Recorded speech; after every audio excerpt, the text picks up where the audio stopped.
G'day, Radio FM 88 Australia, broadcasting from Brisbane, Queensland. It's currently 12 o'clock here on a Friday, the 14th of August, and traditionally we have our show on a Thursday night. Today we've made arrangements because our guest is based in Calgary, Alberta, Canada, and we're working in with her time zone, which is currently 8 o'clock their Thursday night. And Carol has been brought to the show for us to have a interesting conversation, to say the least. And none other but Julia, my co-host and colleague, has brought us all together today. So, Julia, Carol, been fantastic. Thank you. Thank you. Welcome, everyone. Welcome, Carol. Welcome, Jeff. Good morning. Good morning. Afternoon. It's a beautiful day today because we're combining people who've been born in New Zealand, who are living in Canada, and myself. And we're going to talk about a topic that is very close to most of our hearts, about ascension, about transcending. Carol Anne is the author of Modern Ascension. And Carol Anne's been working at the Ascended Masters Portal in New Zealand since 2013 and dedicated a life for that, and has currently passed the 7th initiation. She's recently published a book called Modern Ascension, which is a compilation of stories about herself and 12 other initiates on this path, so that we can see modern, what is possible in terms of ascending. In the old days, people used to go off into caves or into mountains or into temples. But Carol Anne is living in Canada, and she's here on Facebook Live with us. So welcome, Carol Anne. Thank you so much. It's a pleasure to be here. I'm nervous as heck, though. I mean, it'll be like it's funny. I used to be a teacher, and I could stand in front of an audience, and it was fine. Or a group of students, would be over 100, and I'd be fine with it always. But then that's, it was subject material that was. It was very teachable, and they needed it in order to go forward in their skill sets as nurses. So, that was just very different. So, yeah, this is different too. I'll just show you the picture of the cover of the book, because I don't know if you've seen it, and just for the audience, because there was a picture of me posted, but that's it. There you are, Modern Ascension. Yeah, it was published in Canada by Friesen Press, which it's a self-publishing company. So that was really an interesting experience too. It's pretty hard. There's so many people who want to publish books now. And, how do you find somebody that will be able to guide you through the process? And unless you've published before, you can't get somebody to just, be your editor, publisher kind of thing. You have to go with the self-publishing.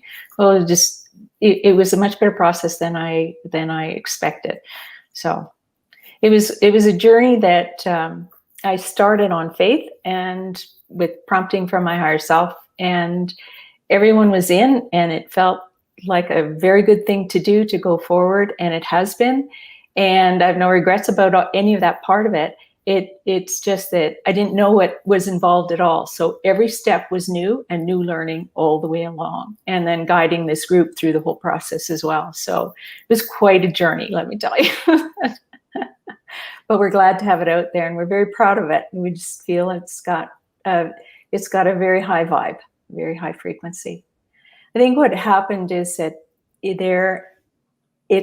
what's happening now, and I'm sure you're very aware, is that, and Verna writes about it, it's that the Ascended Masters are here and available to help us with the process of ascension, especially today. And they are, that's why they created the portal, so that it would be a way that they could bring through communication, they could bring through healings for others, they could bring through products like oils and crystals and so on. But when a person is looking for information about what is ascension and what is it all about, there's very little out there that will provide you a really coherent path. And I found some of the books on ascension were offering a whole smattering of ideas about what you could do in order to raise your vibration and so on. But it didn't feel like a system that was coordinated, coherent, integrated. And it's like when I found this and could participate with the offerings that were available through the a portal in New Zealand, I felt like I'd arrived at home. It's like, okay, this is it. I'd been searching for a long time. And you know what that's like, once we start this spiritual path where I was like going up an elevator. Oh, this floor looks good. Okay, what am I going to learn here? Okay, next. But I didn't have a sense of where I was at on my spiritual path. I had a sense of what I was learning and the path of the healer, but it was like, okay, so which way do I go? I became a Buddhist for a while. I left Catholicism. I, just tried to work through different beliefs. And it's just, there was so much out there. There was just nothing, as I was saying before, coherent, consistent, something that provided a plan. And for me, I'm one who, I guess I'm pretty left brain. It's just like, I need a system. I need an umbrella that I can hang the ideas on that are coherent, that makes sense, that I know works. And it's that there was nothing that brought that all together for me before. But once I discovered the portal, it was like, okay, I've landed. This I get. It was a big connection. So Carol Anne, tell us more about the portal and what you understand Ascended Masters to be, because not everyone who is listening on the show will have a clear concept of what that is. Yeah. So an Ascended Master is someone who has experienced many past lives, and what they've done through those past lives is really clear all of their karma and increase their vibration and increase their consciousness to the point that they could step off the wheel of reincarnation. And when they ascended, they did not have to come back. And so they were called Ascended Masters. They're masters because they've passed through, cleared all their karma. And so, yeah, I'm not an Ascended Master, but I have passed through several levels, and there is a master that resides in me. He is on his journey. What happens, I guess, is that Earth is a really good place to learn really rapidly and to grow rapidly. And the masters that are the higher selves look for an opportunity then to work through and have a human experience if that's what they would like. And that helps them to move on a higher level, because my higher self is on his own ascension path to his Christ self. And so we don't even know what goes all beyond that. I can only tell you what my experience is. But so that's what an Ascended Master is. Now, the Ascended Masters that we are familiar with are Jesus, Mother Mary in the Western traditions. In the Eastern traditions, and there are deities and goddesses, but Kuan Yin is known in Asia, the goddess of compassion.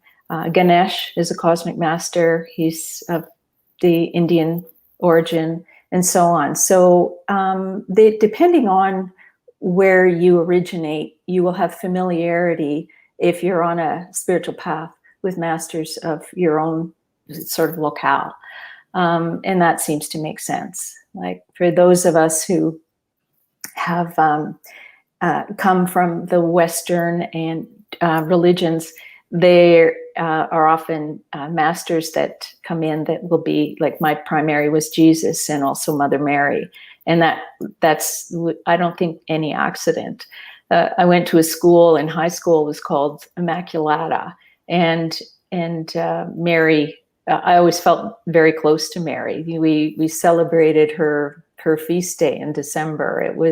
That to me made so much sense. It was almost like she was present with me throughout my life anyway. I already knew that. So, but somebody who's born elsewhere in the world may find that they would connect with someone of their origin. So, yeah. Does that explain that well enough for you, or is there, would you like me to expand more on that?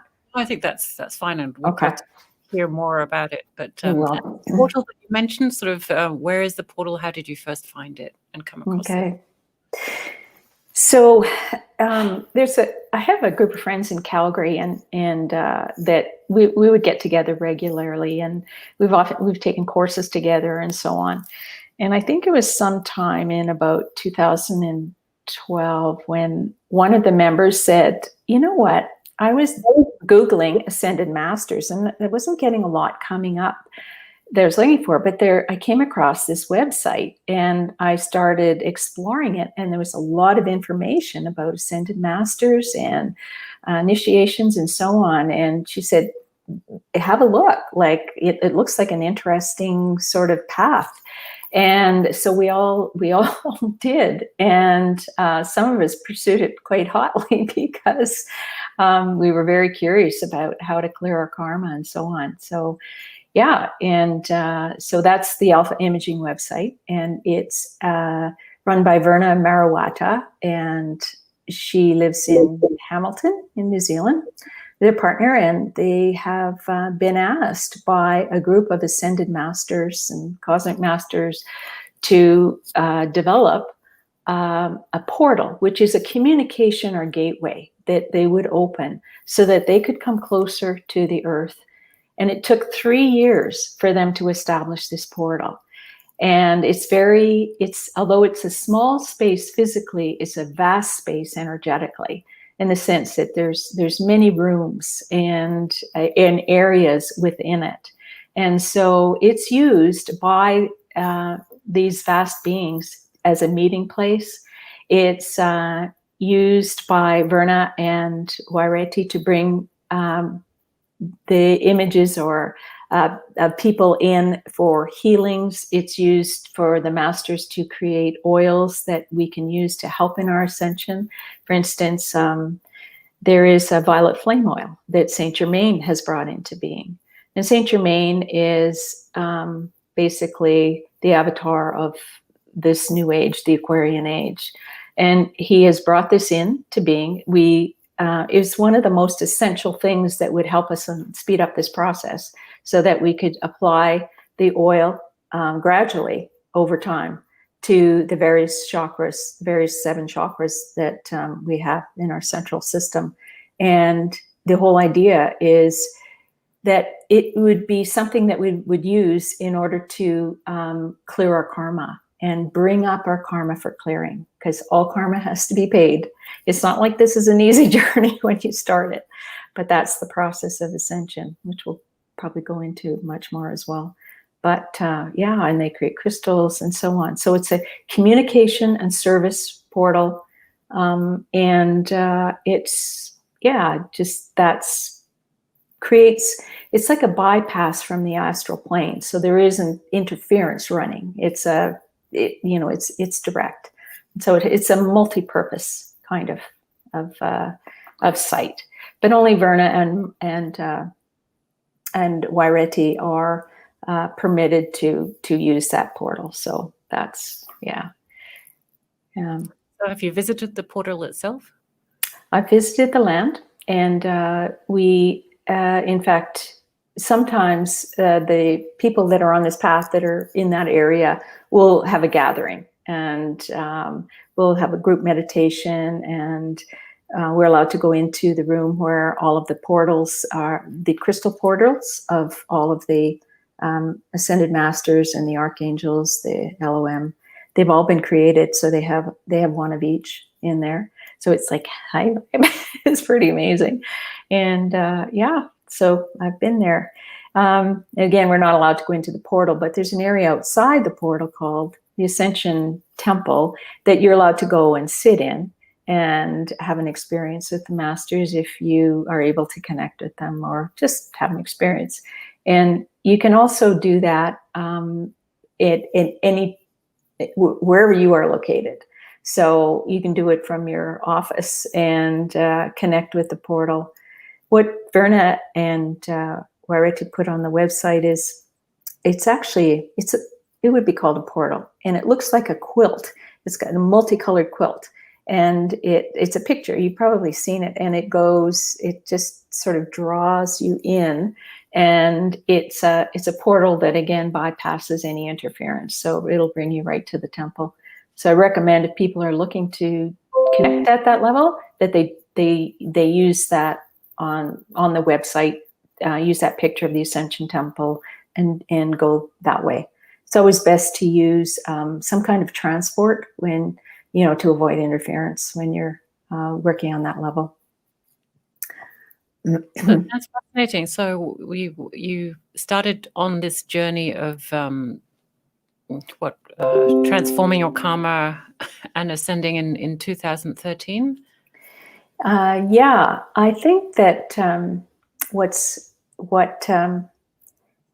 I thought that I was on a spiritual path, and I thought that I didn't know exactly what I was doing with it, but all the years of attending lectures, bringing in new information, meditating, having healing work, all of that, you probably know exactly what I'm talking about.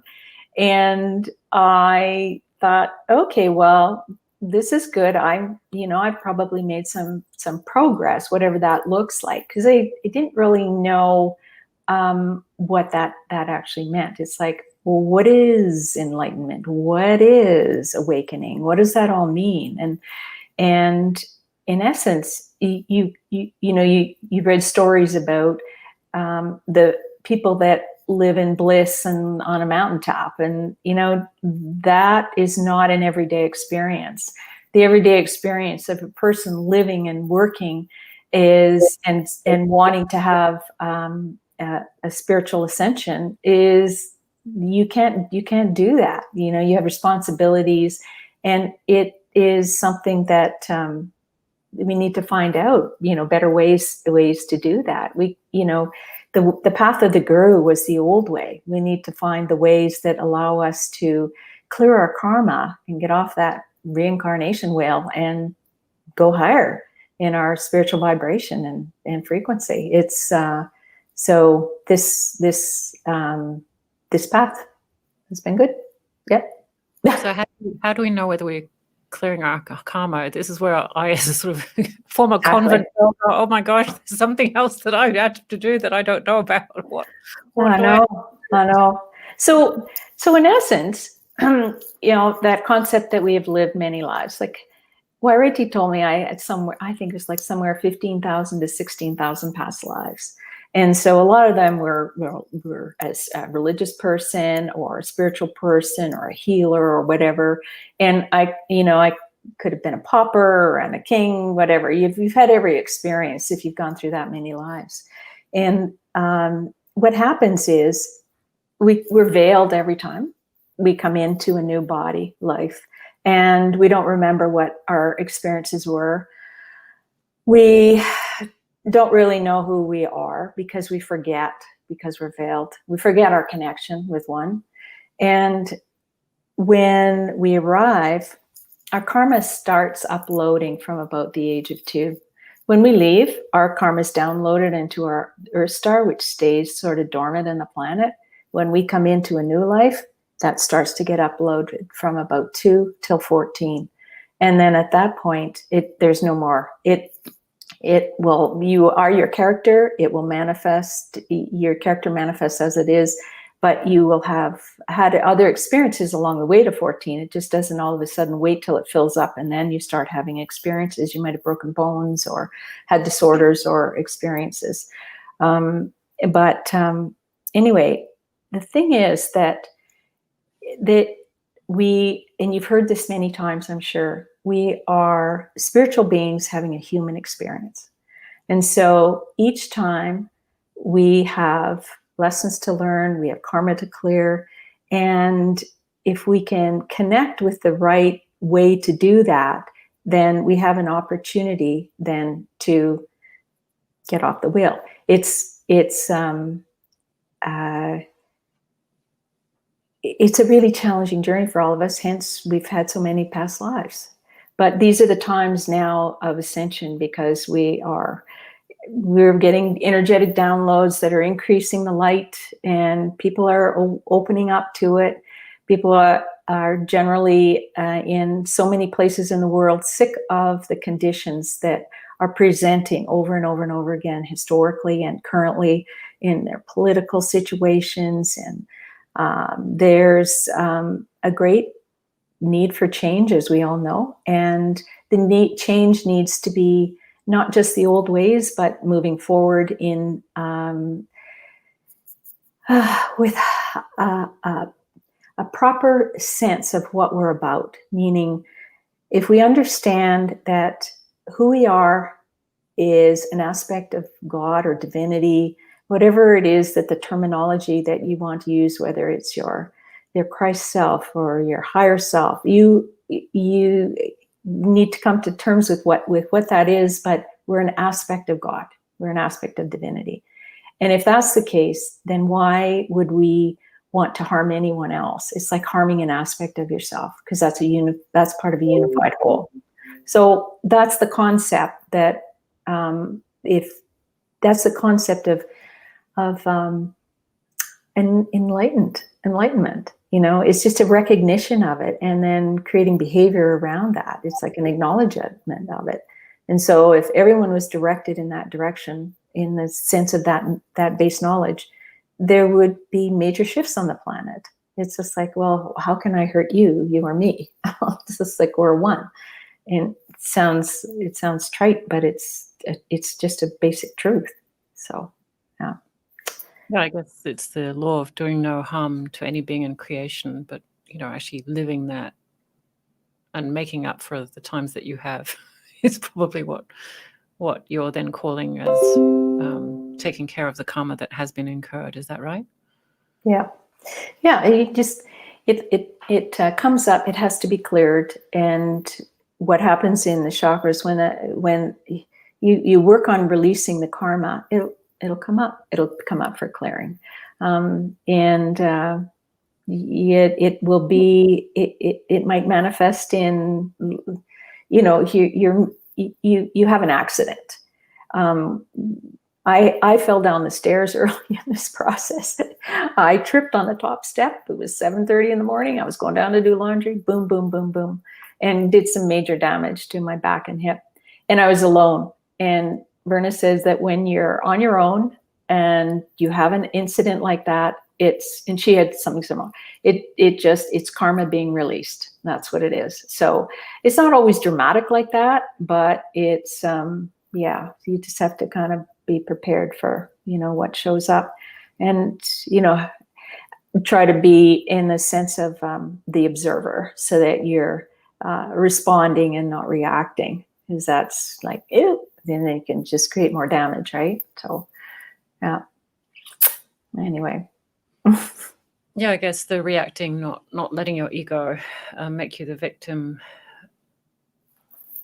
And so you mentioned that in your biography as the author, that you started on this journey in 2013, and that you then, I think, left the wheel, passed out of the cycle of rebirth in 2016. Mm-hmm.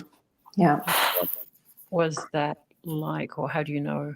So how do we know? This is the thing. How do you know that your karma is being cleared, right? Well, Verna works with Waireti, and Waireti has this uncommon ability to see. Some people see auras and auric fields, and they can see the changing colors and so on. She has that ability. She can actually see, by even looking at your photograph, where your chakras are. How are they lined up? Are they in alignment? Are they askew? She can see the amount of density that's in them. So the amount of karma that still is left within each chakra. She can see through dimension, through time. I mean, they're uncanny gifts. She says it's kind of like multiple screens that are on all the time. You can't shut it off. It's a very unusual gift, and she's using it well in this lifetime. So she sees, and Verna gets downloads through her. She had for a very long time a second crown chakra And so the masters use that as a portal to bypass her, and then she would receive the downloads. And so she has reams and reams of books of information that she has received from them. But so together they provide that service. So that is, Verna will receive the information that needs to be put out there. And Waireti will be able to tell you where you're at in terms of your ascension journey. And so they work with the masters to make recommendations about what you can do to help clear your karma. So, you know, for instance, particular healings or the use of the oil, the violet flame oil, and so on. And so Waireti can read your progress. And so that's how it was known. What kind of shifts have you experienced yourself? You know, I think one thing is, you know, us going somewhere and trusting someone to look at us and tell us and be the mirror in that way. But the other one, certainly for me, I'm kinesthetic. It's like the feeling. You know? Yeah. Did you have any changes yourself? Oh yeah. I've got some interesting stories. Actually, when I passed the fifth initiation, I was this is going to sound odd. I was speaking with a friend just in her doorway, and the doorway, just in her entranceway, and the doorway was just partially ajar, and a bumblebee came in, and it went around my friend, and then it came over, and it stung me in the arm. And bumblebees they're not normally aggressive, and they just kind of mind their business. They're, you know, they're like these little floating things that look like they're too heavy to actually be airborne. And I was really surprised. And in fact, it didn't sort of fall over and die or whatever. But anyway, I thought, oh, well, that's kind of weird. I wonder, you know, if there's any significance to that. And a couple of days later, Verna wrote and said, by the way, you passed the fifth initiation. So it was funny because two of my friends said, oh, CA, you passed, this is an initiation. It came to them, and Verna confirmed it a couple of days later. So that was interesting. So I didn't have it in my knowing at that point that I passed, but there was something up. And like a test, if you'd slapped that bee, you would have failed. I don't know. It was just, I was stunned. It was just, okay, he took off, or she. There wasn't an opportunity. Yeah. More you're addressing the hurt. Yeah. Anyway. Yeah. So and tell us about the other, you've said there's 13 people, including you that are doing these initiations and have achieved that. There's actually quite a few. There's just, this number of people put their names forward to be participants in the book and to write their stories. But there's now at the portal, like when I first started work there were very few numbers, but now there's 50 people who have passed the seventh initiation. I'm just one of many. There's a few very early on ones, and like Verna and Waireti, and there's a couple of others that have written their stories in the book, and they're working at a higher level now to help bring along the younger ones. They're the ones and to provide them with assistance and support as they're going through this growth phase. So yeah, there's 50. There's about 148 or something like that have passed the fifth initiation too. So it doesn't sound like in enormous numbers, but it actually is quite a bit, because that's quite significant that they started developing this portal, I think, like 10 years ago. And so when they came online, there was just, it's sort of slow interest, and it's just taken off, but like to a certain extent. It's not everyone's journey, obviously, but yeah, it takes a long time. Like it takes on the average probably a year between initiations, and then as you get to the higher ones, like between 6 and 7, it took me a little over 2 years, and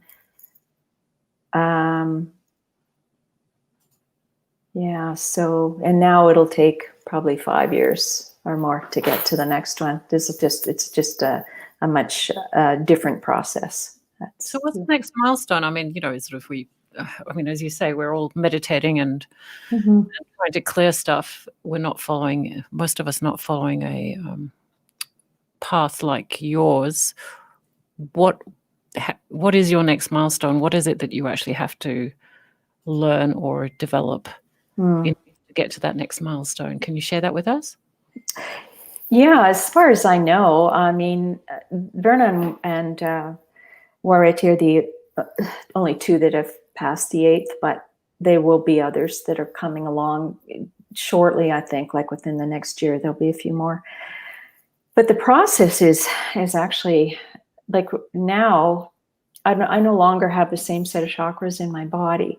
And if we had the eyes to see it, you could see that, and I have it in my knowing, that there's just 3 dinner plate size chakras now, here, here, and here. And there's a process of still clearing through all the rays on all of these new chakras that has to go on. And they're lessons, they're my lessons and higher self. And it's just a process of clearing. And it just takes as long as it takes. So, yeah. And I don't know what it means at the 8th. Verna and Waireti they're very humble people, and they stay very grounded. In fact, they say, how come we're the ones that get to do this? Like, how come we got picked, But they certainly have exceptional gifts, each of them. So together, they're the right combination to do this. But yeah, so it's, that's the process. And then we don't know what happens after that, because they have to go through the experience first. So I don't. Yeah. You showed us that beautiful crystal, and Jeff here loves his crystals too. So you mentioned that the crystal that you held up earlier was related to one of the Ascended Masters. Do you like have a coaching system? Are there certain Ascended Masters that are, taking a special interest in you as you pass through this journey, or do they sort of change over depending on the subject, like in the Harry Potter school? How does it work? Oh, yeah. You can ask for assistance. For instance, for the book, I asked for an overlighting master, and Ganesh came, and he's a cosmic master. So it's like, okay, and so I would.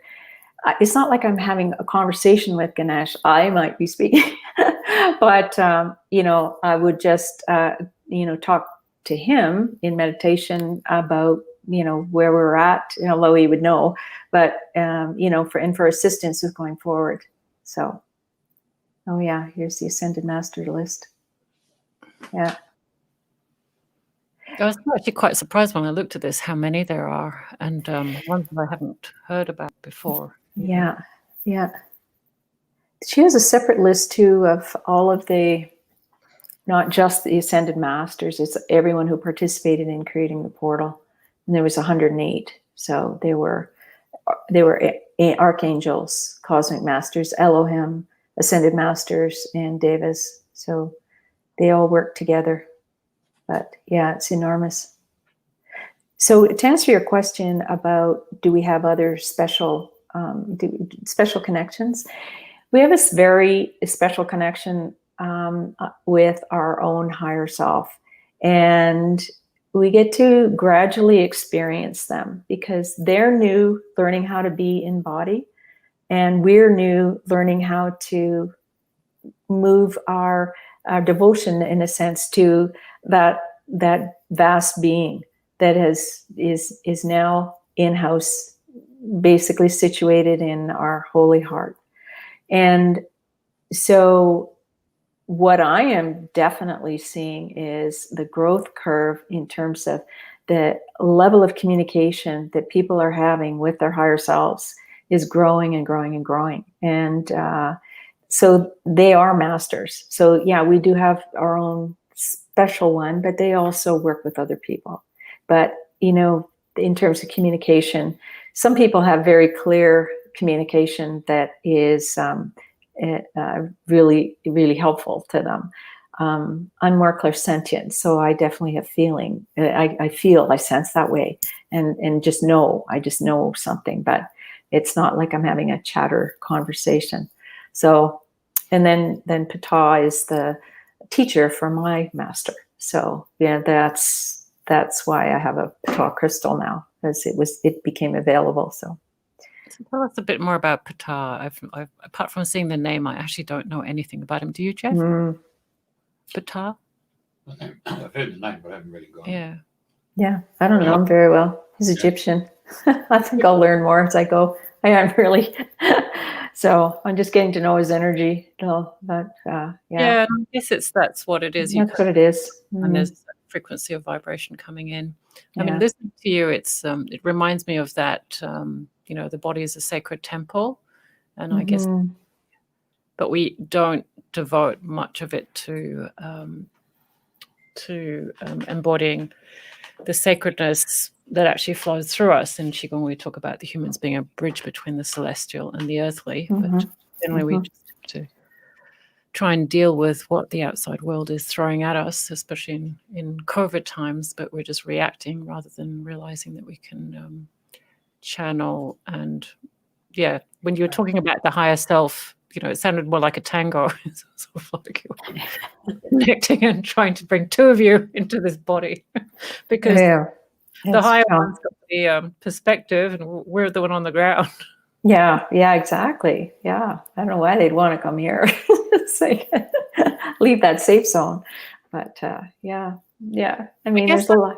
Why don't they? Why don't they just, I mean, look at that long list. If there's like so many of them, or would you say they're here and we just keep on walking through them? Just kidding. Jeff, I wanted to say something. Well, as with they honor our path. So if we invite them in, they'll come close. And if we're determined to get to know them, then they'll find ways to show us. So, and we understand that clearly from the angelics. They have to be asked. They don't have free will. So, and it's almost like pick me, if you were to look up and actually see them. And we have no idea even how many of them there are, but they're there, they're available for help, and they will. The old I need a parking stall kind of thing is, it's trite, but it's just a very small example of how we can call that in to make our life a little easier. Instead of going round parking lot, right? So that kind of thing. Jeff's got a lot of experience, and he's graduated from Parking Angels, so perhaps you'd like to share. Yeah, please. You're on the spot now. You've got your angel friends to help. What kind of situations do you get them to? That's a free phone call, isn't it? You just ask. Yeah, but apart from parking, what else can you get the angels to help you with? Business-wise, it's pretty good. I mean, I recall years ago, and I'm really talking years ago, that I wanted a cash flow business.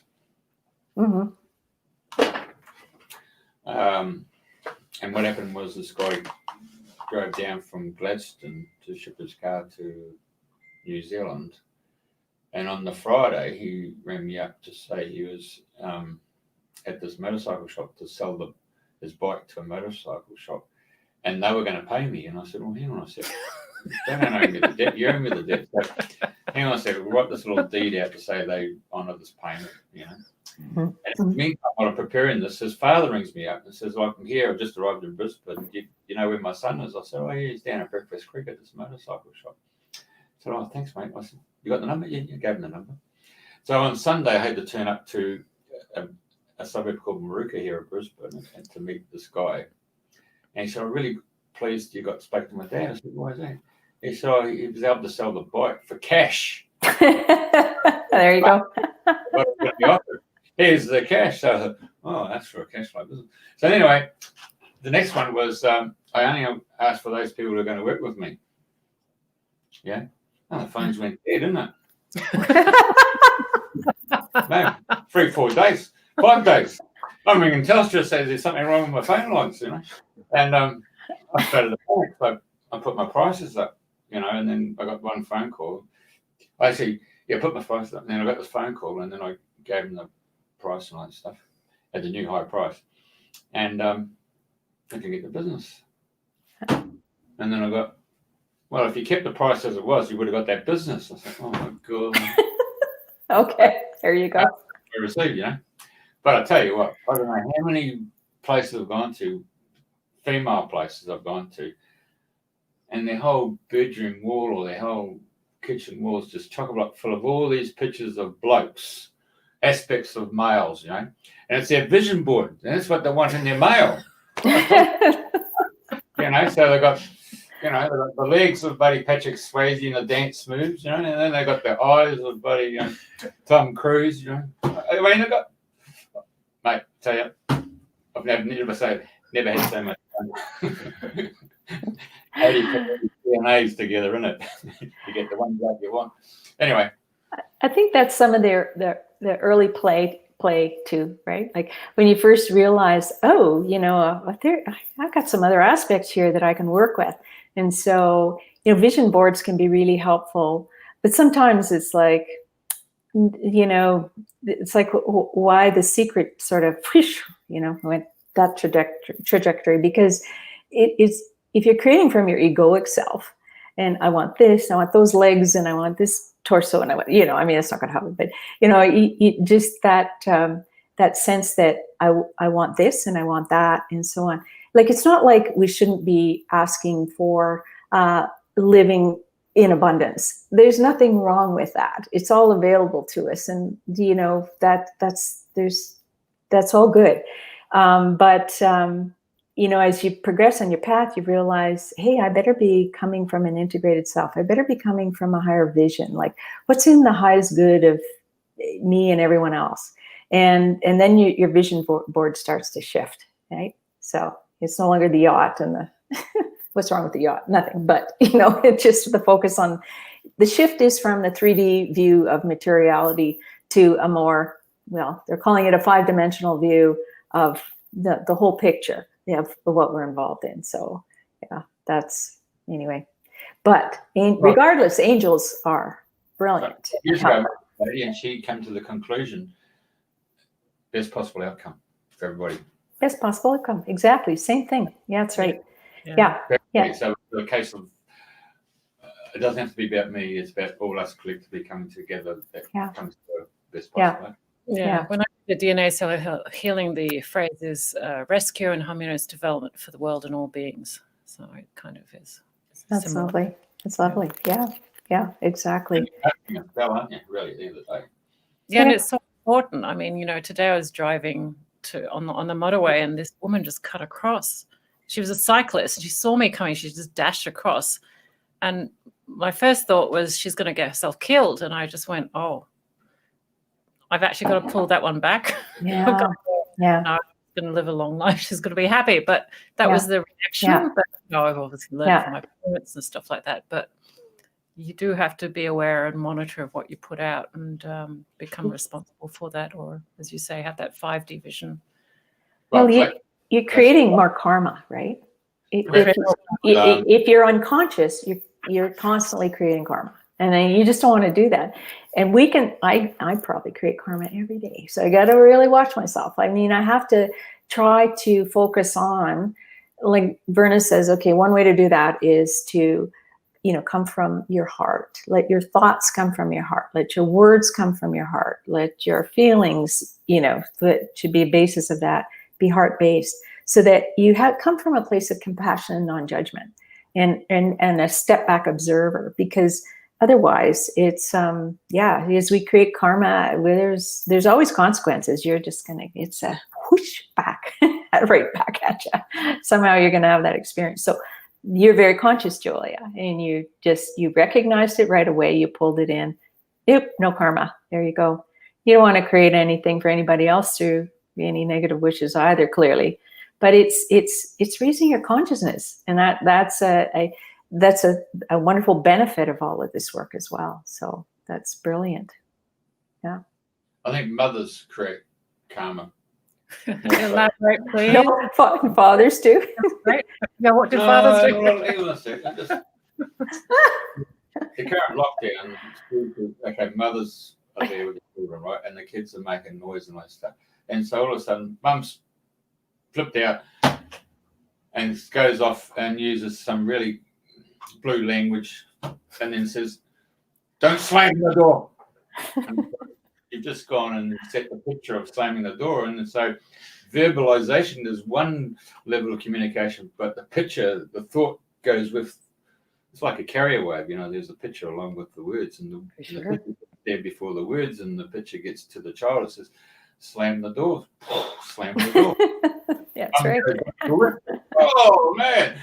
All she has to do is say, "Darling, love of my life." Yeah. Please close the door, please. Yeah, that's right. Yeah, if we were all that conscious, eh? Yeah. Well, I guess that's it. Kids get to mirror us and show us where our faults are. So tell us about the other 12 people that you cover in your book and what their paths were like, in as much if they were different from yours.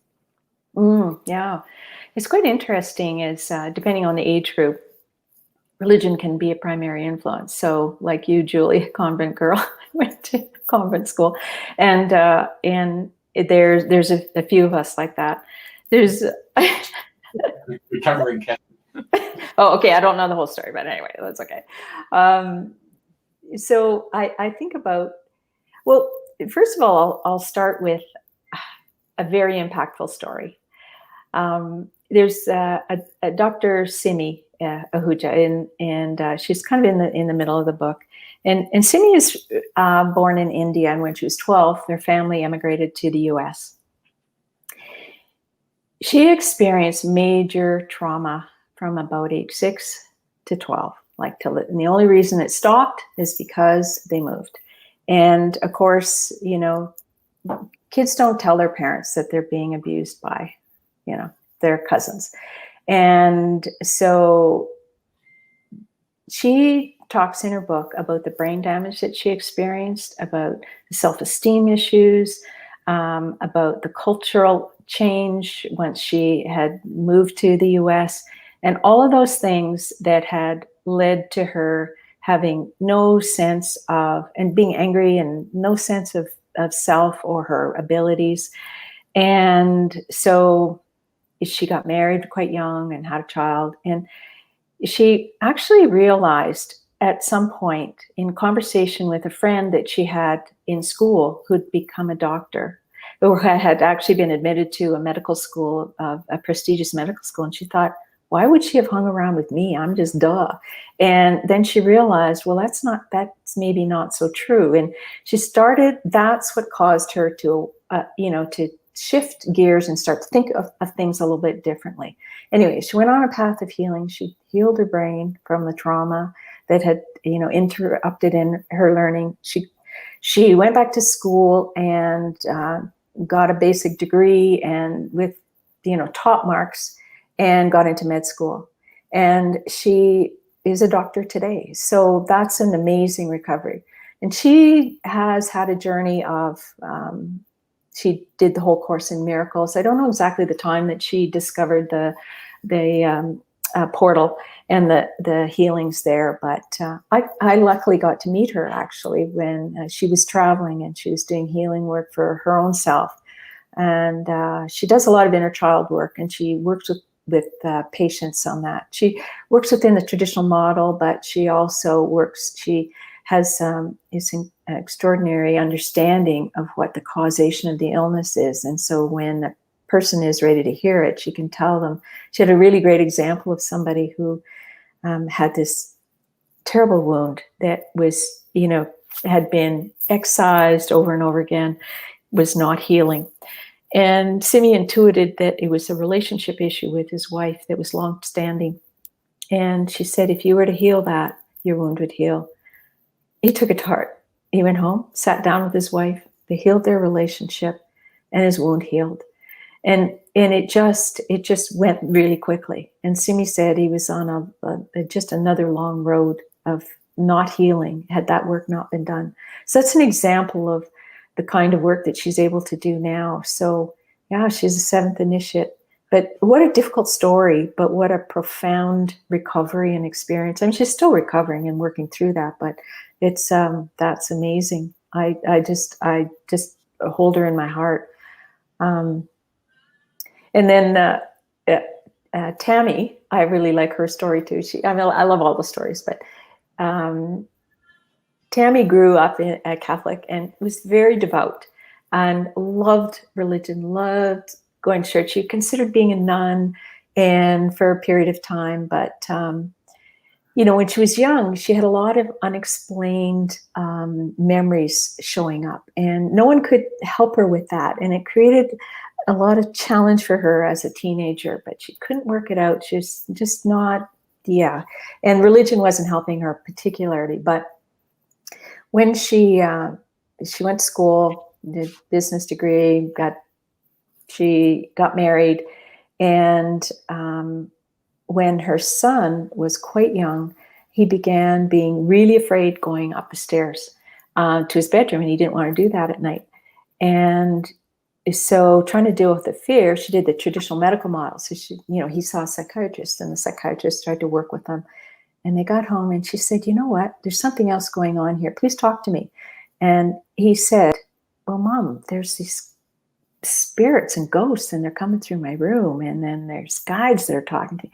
He came really early into his gifts and knowing this, and so because she said it absolutely turned her world upside down, because what she thought she knew was like, okay, who are these people? Who is Anubis? Like, she said, okay, that's Egypt. I like Egypt. So she started having remembrances of past lives and started gaining understanding of why she was afraid to have her back to the door because of a past life experience where someone had come through and taken her out. So all of these things started, coming up into her own awareness because she opened up to her son and didn't shut him down. And so she now is an astrologer and does soul readings and other things. She's quite amazing. So she left the Catholic Church because it didn't equate. If it fully equated, then she would be able to have stayed there. But she's just gone on a different path. So I find that quite an extraordinary story. It's really well written, actually. And then, everybody's just so different. There's Luz Victoria Winter, and she actually, and we'd had a discussion before this book ever came into being, and she said, someday somebody should write about what our path is, like this modern ascension, she called it. And I thought, something kind of twigged in me, and I thought, because I apparently have had many lives as a scribe, and it was just like, no, not me, no, but I knew it. And it wasn't until probably a year later, and it was just after I passed the 7th, and I was shown this image by my higher self in meditation of me sitting at a table with blank paper and a pen. And I thought, okay, what does that mean? And then later it was the idea of the book and the stories, and to write stories. So that would be the way that we would tell people about, we're ordinary, but we did this. We're off the karmic wheel, and that's what your journey is. That's the purpose of your humanity here. That's the purpose of your existence. It's not that your outward job is and what you do is not important, because it is, because that's all at a level at which we participate in our whole sphere of duality. But the focus on the inner journey is what it's all about. Anyway, so go back to Luz. So Luz spent years in India with a guru, a very famous guru, actually. And she went through several initiations, but it was a very long process. And when she came back, I guess she found I'm not quite sure the whole sequence of it, but she did work with the Ascended Masters through the portal, and it just really accelerated her journey. So she's got her whole family on the plan, and just really is, thinks it's most amazing. And she's just back living in ordinary life. She's a master teacher. She's actually a supervisor of special needs kids in her particular area in the school system there. And so pretty neat individual. Just, yeah. But what a journey she had, you know, to India and back. Yeah. And then to bring it back into an ordinary life again, you know. So, yeah. And then I'll just tell you one more. There's two men in the book as well. They're probably, I'm trying to guess, I didn't ask them, but, you know, they're late 30s. Oh, are we? What? Yeah, to Missy, there you go. And one of them, he's a first ray, so that's why I'm bringing that up. And he, I guess he's had a very rapid path. He had his master, his first ray master, I guess, speaking sort of to him, this, you know, it's all about alignment with divine will when you're on a first ray. And he was getting prodded and poked, what are you going to do? Is it going to be your way? Is a strong personality? Or are you going to go the path that you're destined to do? And that he just kept being asked and prodded. And he finally went, okay. And then everything unfolded for him. It just flooded in. And now he is doing incredible work. He works with, it's like he's an alchemist. He works with a substance called organite, which is very protective when you have exposure to EMF and interfering energies. And he makes these beautiful pieces that are, you can put them on a mantle, and he incorporates sacred geometry in them. And each piece is unique, and they're beautiful, and they're beneficial. And now he's started offering these unique healings. So yeah, it's amazing what evolves when you're, you know, and everybody's path is just very unique. Thanks for sharing that, because I mean, I think that's one of my motivators is just instinctively knowing that there's so many far more capabilities to us as humans than we shown in society or we get taught that we can use, and it's really about being able to shift the paradigms and unlock them. Yes. But I understand you yourself, you work with energy and dowsing as well. Can you tell us a little about that? Yeah. I work with a partner who's also on this path. We're real soul sisters. We've been known each other for many, many years. We called it Ascension Dowsing, and we learned the dowsing. We went through all the courses years ago, like about 10 years ago. Didn't do a lot with it. I learned the process enough by doing enough homes. And what it does is it clears various energies that might be interfering with your home, that can bring the overall energy down and can actually interfere with you if you've got lines coming through your bedroom or areas that you sit in. There can be negative vortexes and so on that really drain your energy. In fact, today, Jan and I went back to revisit a house that we'd done 3 years ago. And we both intuited that before we went that there was a problem with the toilet, and because energetically fields can change. Geophysical events can alter the etheric lines around and the grids around the earth. So we went back, and sure enough, there's a deep negative vortex, but it was a condo. So the room below was their apartment that they also owned. And then there was an apartment below that. So fortunately, it wasn't too many layers. Well, the woman on the bottom layer allowed us to come in. And so we were able to place crystals around the toilet and use our intention to create correction of the lines, and it turned into a positive vortex. And there were 4 of us there. 3 of us felt this energetic shift come up through us. I had goosebumps. The woman who brought us down there had, she said she just felt this wave of warm, bubbling energy coming up, and it just changed the energy in that condo dramatically. And it's a good thing, because the person who lives there has cancer. So it could potentially change her path. We don't know. But anyway, and then when we went back up to the condo that we'd been called in to douse, it was totally shifted, because the toilet had created a portal, a very negative vortex portal. So these are things that you can fix. There's and importantly, in those 3 condos on that were stacked, another woman had breast cancer. So these things can create interfering energies, and when you're in that all the time, it can be disruptive enough to create the onset of disease. So anyway, we correct all of that. We also use sacred geometry and hold that in place to create increased frequency and vibration within the home and work with the client. And clear entities, do all kinds of things. And anyways, each home is unique and it's really phenomenal. So you should have Jan and I back. We'll give you lots of stories. Yeah, what's the scariest entities you've been up against? Oh, well, usually there's some positive ones. They might be guardians in the land. So we always check that too, because they don't necessarily want to go. And in fact, they sometimes want to be involved more. Entities can be just people that are hangers-on that have come in with somebody into your house. And they just decide, oh, this is nice. I'll stay here for a while instead until I can get another carrier.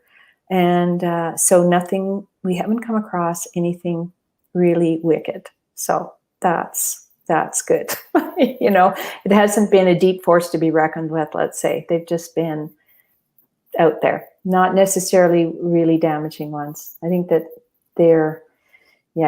but there's a lot of them out there. They look for us to hang on to, and they're not welcome. So shoot it to Jeff. Jeff, what's the worst entity you've had to deal with so far? The worst? Yeah, like the scariest, the most draining one. Draining? That's probably that bloody snake, isn't it? I thought it was a healing snake. You turned it into it.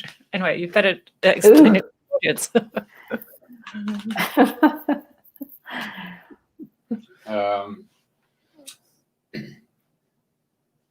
And I live in Australia with snakes, but snakes don't seem to come around here except for one little green snake, tree snake. Mm-hmm. But I remember being in the UK and the lady said her corn snake had some major health issues. They got a naturopath to come in to bring these essential oils. But first of all, they brought another lady who did kinesiology. So we got the owner of the snake to just tune in on it.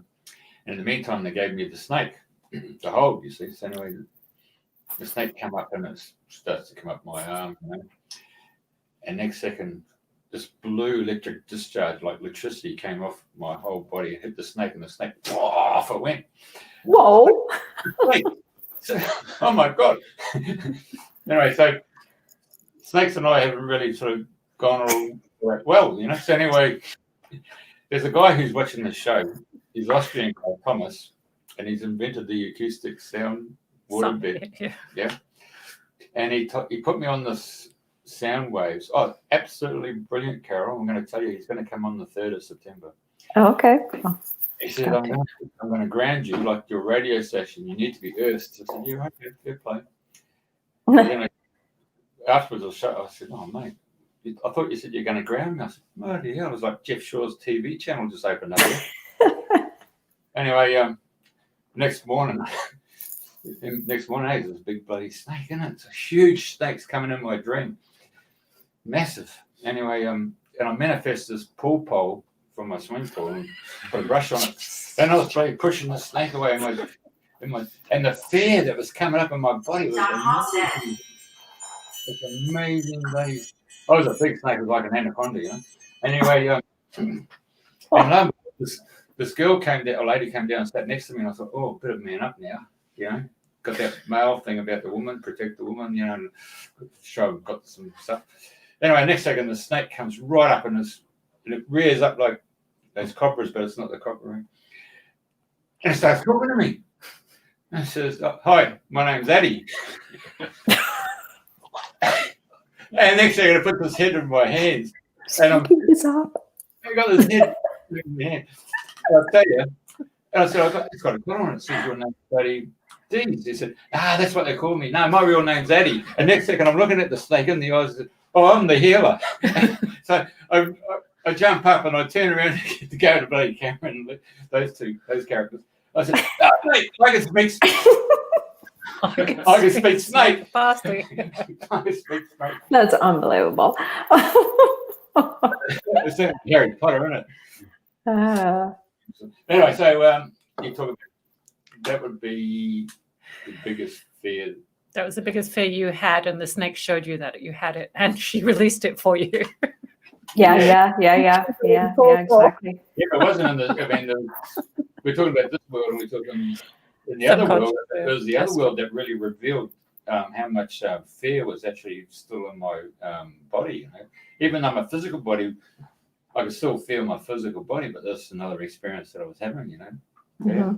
Mm-hmm. Well, there's a lot of that going on at the moment, and like the dreams I'm having, people getting stabbed, people, doing all these things that they shouldn't be doing, and I'm freaking out. So there's a lot of sort of dream time clearing that's happening at the moment. Yeah. Mm-hmm.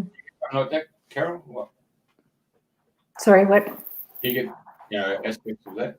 I was just thinking about the fact that one of the things that I did first of all when I contacted the Verna at the portal was to get a protection grid.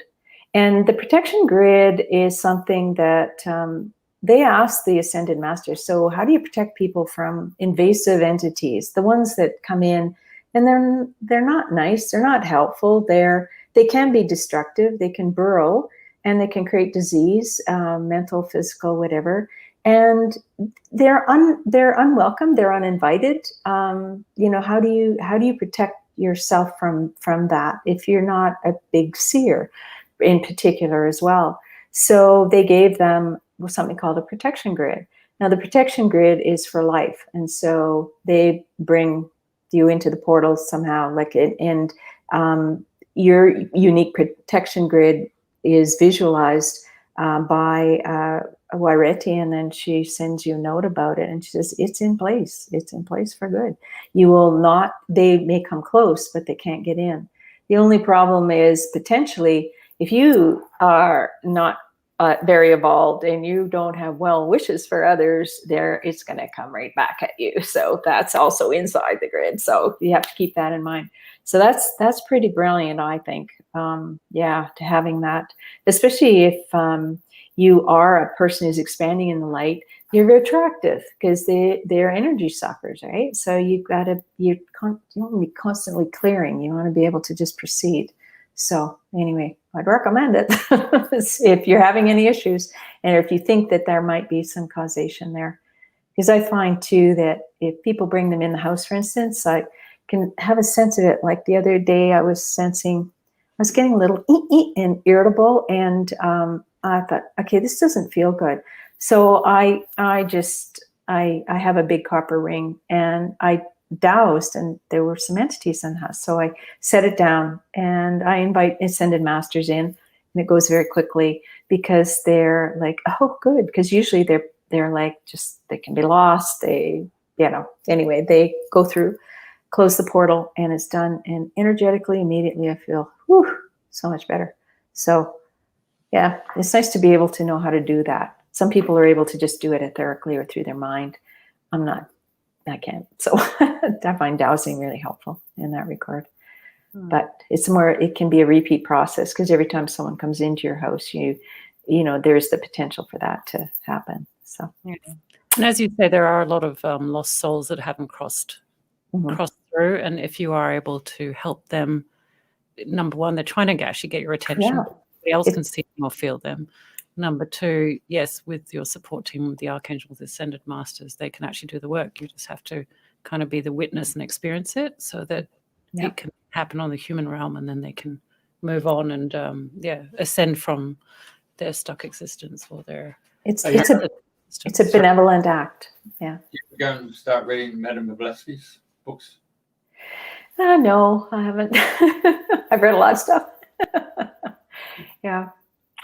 The Theosophists, yeah. I read a bit of that, but that's actually how I found about the alpha imaging, the Verna Marikuta, because it's far more up to date and culturally wider. There's a much wider range of the Ascended Masters that are, and the information seems to be more current, but it is. Mm-hmm. She was actually the one that really brought it out to the Western world. Yeah, she did. Yeah. Drama as a result of that. And if Carol Anne, last question, you could speak to the young ones under 20 today on behalf of the Ascended Masters that you're working with, what would you say to them? So, I'm on the fifth ray now with my masked knight, higher self, and it's the ray of truth, knowledge, and healing. And for me, this is, I think I always thought that when I heard that I was on, or when I knew that I was on the fifth ray, I thought, I've always been on the fifth ray. I've always been searching, but not exactly the case. But it's important for anyone. There's a lot of information out there, and a lot of it can be conflicting, and you may not know where to go. It's important to develop and cultivate a relationship with your own inner self, whatever you would call that, and listen to the still small voice within, because that will be your best guide. And stay, they talk about the straight and narrow path, but it's kind of hard when there's so much out there and we get easily distracted. So go within and discover what your personal truth is, and then find your path. There's many, for instance, on the Ascension path, there's many ways to accomplish this. What we wrote about in the book was the way that we did it. And, but, I still talk about in there the importance of finding your way to do it. So anyway, that's my advice. Go within and be kind to everybody on your way. That keeping your personality in check, keeping your ego in check is an important aspect of this too. You can be on an ascension journey and be a dick. No, you don't want to do that. That's not a very fair statement, but in essence, we do have to work at it. We have to work at not creating more karma. We have to work at being the best we can be, at clearing behavioral patterns that might create issues for other people or ourselves. Just become really aware, very cognizant, very clear, and just keep putting one foot in front of the other. Yeah. Wow, wonderful, Carol Anne. Thanks for sharing that information with us. If people want to get in touch with you, what's the best way? They can send a message to me by going to that website. Yeah, they can contact me through there. Yeah, on my Gmail account. So that's probably the easiest right now. Yeah, sure, I'd be glad to chat with people. That'd be fine. Connect with them. Yeah, they can also find out more information about just by going directly to the Alpha Imaging website too. There's so much information on there. But yeah, I hope this has demystified it a little bit. Yes, just you make it very approachable rather than something unobtainable. So thank you very much. That's it. Yeah, we did it. We did it. Yeah, let's hope so. Jeff, any parting words? No. All right. Well, thank you. Bless you both. Lovely to meet you. And to our listeners out there, thank you very much for joining us on this topic. And we hope you have a great weekend. And that if you have any stories you want to share that are just as inspiring as Carol Anne's, it's important that we connect and communicate, and we give each other hope, and we share and celebrate our wins as well. That that we can dream a better future, and we can live a better future, and we can become a better future in that way. All right. So from all of us at Dreaming the New Dream, thank you very much. Thank you all. Hey, you're warm. It's like got all the banners and everything. Like it's just like click of a button. Oh wow! And we've even got credits now. Fantastic.